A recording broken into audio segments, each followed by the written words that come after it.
போல பல ஆண்டுகளாக குடியே இல்லாம இருப்பாங்க, அவர்களும் அந்த வாக்காளர்கள் இடம்பெற்றிருக்கிறாங்க. இரட்டை வாக்காளர் இருக்குது, புதிய வாக்காளர் சேர்த்து வேணும். இந்த எஸ்ஐஆர் என்பது மிக மிக முக்கியம். போலி வாக்காளர்களை நீக்குவது, தகுதியான வாக்காளர்களை வாக்காளர் பற்றி இடம்பெற செய்வது, அதுதான் எஸ்ஐஆர். அதை ஏன் எதுக்குற? அதுல என்ன உனக்கு கஷ்டம் இருக்குது?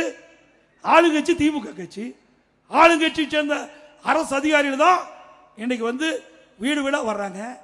ஆக இதை நம்ம எதிர்ப்பதை போல ஒரு தோற்றத்தை அறிவிச்சு திமுக கட்சிக்காரன் வீடு வீடா போயிட்டு இருக்கான். உண்மைதானே? எல்லா இடத்துக்கு வரான்ல. ஒரு பக்கம் எதுக்குறான், ஒரு பக்கம் நம்மளை ஏமாற்றி வீடு வீடா அவன் மக்களுக்கு அந்த படிவத்தை கொடுப்பதற்கு அவர்களே கொடுப்பதற்கு முயற்சி செய்யறாங்க. அப்படியெல்லாம் எந்த பிஎல்ஓவும் திமுக கட்சிக்காரன் அந்த படிவத்தை கொடுக்கக்கூடாது.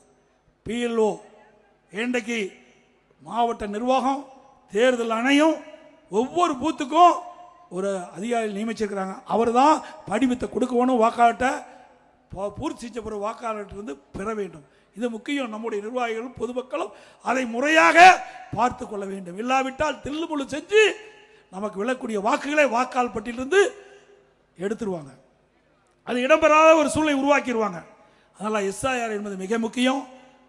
அந்த சிறப்பு தீவிர திருத்த வாக்காளர் பட்டியலை முழுமையாக நம் கழக நிர்வாகிகளும் தொண்டர்களும் பொதுமக்களும் நீங்கள் கவனமாக இருந்து தங்களுடைய வாக்குகளை அந்த வாக்காளர் பட்டியலை சேர்க்க வேண்டும், தங்களுடைய பெயர்களை வாக்காளர் பட்டியலை சேர்க்க வேண்டும் என்று அன்போடு இந்த நேரத்தில் கேட்டுக்கொள்கிறேன்.